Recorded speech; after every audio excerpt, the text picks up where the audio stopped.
What's up, everyone? Welcome back to the channel. Like always, like and subscribe. 1 second, let me pause this recording. Okay, like and subscribe, leave a comment down below, and hit the notification bell. It's cold as dog balls frozen to a cold porch in the winter in our house. The AC was amped up full blast because if you live in Texas right now, the humidity's so bad that when you walk outside, you're literally just dripping sweat inside your clothes. I work construction, so we're sweating all day. It's so hot right now in Texas that we're working. It was kind of raining, drizzling on us, and we were sweating at the same time. It's ridiculous. So today, though, I want to talk about Stephen Hildreth Jr.'s Fault Lines, Book 1 in his Forsaken Patriot series. First off, let me talk about the author a little bit. He goes by a different name on Facebook. I won't put it here. I don't know if he cares or not, but I won't say it here. I met him. Basically, I was asking the military thriller genre community on Facebook, a group I'm part of, questions about, things I just don't know about. I have no experience in the military or law enforcement or anything. And I'm writing my military thriller In the Teeth of Lions. And so I had questions, basically trying to figure out where I needed to go, what I needed to type in on Google to research, where to gather my resources to find all these things. And he helped me out in the comments. And then I was like, hey, can I just DM you? And then he just like schooled me on all this stuff. And he helped me out so much. And I was like, wait a minute, you know all this stuff? Have you written some books? He's like, yeah, I've written 7. So I immediately went and picked it up.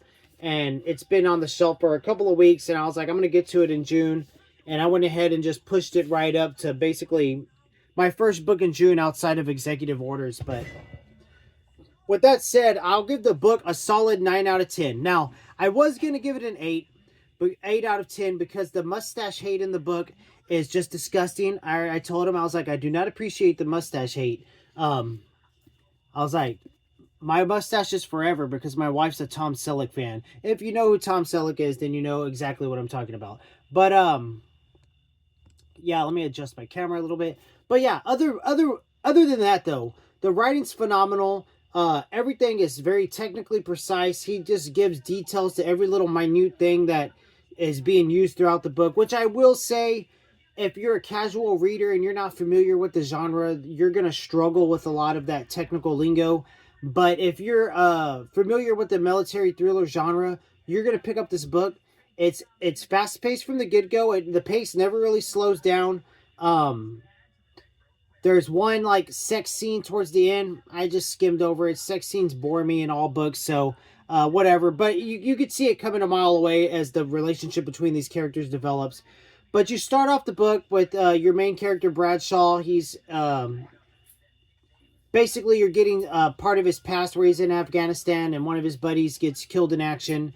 And, it's a pretty sweet, like, just mission they're on, and the way Stephen, the way he conveys the message and puts it out and puts it onto the pages. He does it very, like I said, it's very precise and technical. Every last bit, when he's getting into the military stuff in the book, or like the stuff they're using, weapons, phones, cars, all that, it's very, very precise. Like, he does a great job.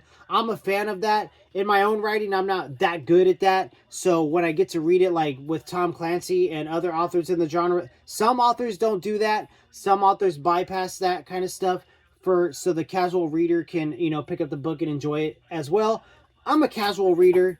Well, no, I'm not. I read like a madman, but I'm still relatively new to authors outside of Clancy in the military thriller genre. So, but it did not bother me. It did not detract from the story of the book. So basically what happens in the beginning mission in Afghanistan, in Bradshaw's like past flashback thing, they're tracking this, these terrorists, the whole shindig, and they end up seeing there's white people there, and they turn out to be Russians. Now, this is a little funny thing that I didn't know was involved in his book, and I didn't even know existed in real life. I heard about, like, this Russian Nazi group from Ukraine or whatever, a small section in Ukraine.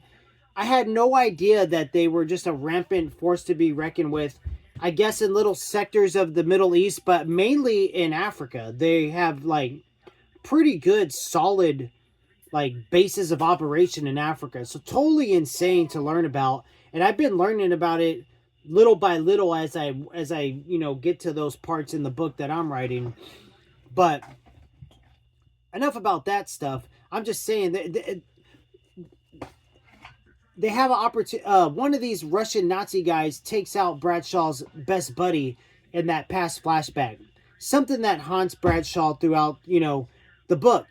Well, Bradshaw ends up, after he gets out of the military, he takes on like a private investigator. Is it a private investigator? It's more like a security guard type job thing to me. Like a private, maybe, I think it says it on the back. Yeah, it says private investigator and part-time bodyguard. So yeah, he does like a bodyguard gig, and he gets a bodyguard gig with an extreme leftist, inciting protest.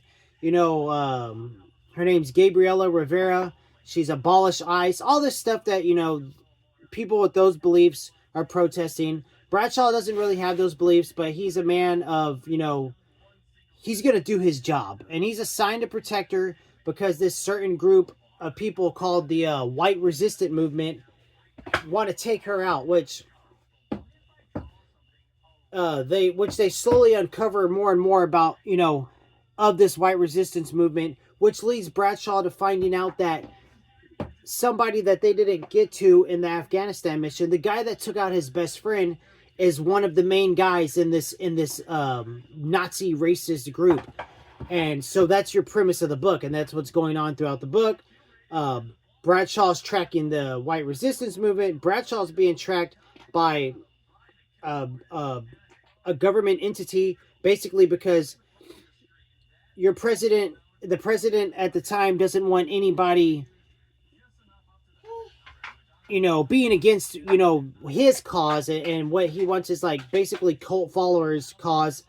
And all that stuff. It's crazy that the rant I went on in executive orders played so much into what was actually unfolding in these pages of the book. Like I said, the pacing was pretty good. It was perfect pacing. Never really slowed down. The technical lingo didn't throw me off. I don't consider myself a very intelligent person, so if I can handle it, I think most people can handle it. But I've warmed up with 10 Tom Clancy books, and I did read Dan Kim's Athenaeum book. So this was my second indie author. It's a damn shame that the book only has 51 reviews on Amazon. It deserves way more. Stephen Hildreth did a phenomenal job, and I enjoyed it a lot. So the book was great, and Bradshaw's a pretty likable character. I think he should have kept the mustache. I think being hateful on the mustache is, that's so 10 years ago. We've evolved as a society out of the, the mustache's cringe phase. You start to kind of get these like developing ideas of, who's really the main bad guys in the book. Is it the White Resistance Movement? Is it this government entity guy? So all this is going on while you're watching the slow, Bradshaw's changing his perspective on some things as he's learning, why he's being Gabriela Rivera's bodyguard. She's learning things from him and changing her perspective on some of her stances. And it's really cool how it all kind of pieces together as the book goes on. And he does a phenomenal job. And I'm sorry at the beginning of the video I took away a little bit of his book by talking about what I was doing, what I'm writing in my own book. But like I said, he's helped me out so much, and I wanted to input that into his video because he's just a man of vast knowledge with the stuff. Like, he just sent, huge, amounts of text on Messenger to me, explaining things to me. And so I can't be more thankful. And I'm going to try to squeeze in his second book in August, I believe. I think I popped it in my August TBR. I do want to continue this and the Dan Kim series. But I got to balance it out because there's so many other military thriller books I want to read. And as much as I loved both of those indie books, I want to read other ones. But yeah, Fault Lines by Stephen Hildreth Jr. A definite 9 out of 10. I had a great time with it. I finished it quickly. The pacing was fast enough that I was able to just smoke through the pages and have a great time with it. But next up, well, it is the beginning of Book Trek 2026, so I need to get my Star Trek book in. I want to read this one. I really wanted to read Inception by S.D. Perry first, but, you know, the next book in the Litverse was Calling My Name, and I am a fan of the Voyager books I've read so far, and I can't wait to get to the show one of these days, but that will be next up. Honestly, I'll probably finish this book in about 2 hours on Saturday of June 6th, and I'll shoot the review. It looks like an easy one to read, so I'm pretty excited for it, though. I'm not going to lie. I think it'll be a good palate cleanser after Executive Orders and Fault Lines. This was just a great follow-up to Executive Orders, which is saying a lot because Clancy's a freaking master. He's a master. Anybody that denies it is out of their freaking minds.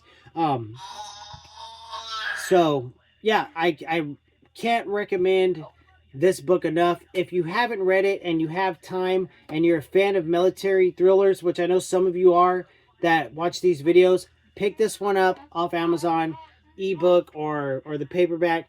Give it a read. I'm telling you, you're going to enjoy it. And if you like technical precision within the story, you're really going to love it. 9 out of 10. That's the video today, guys. Like, subscribe, leave a comment down below. Later.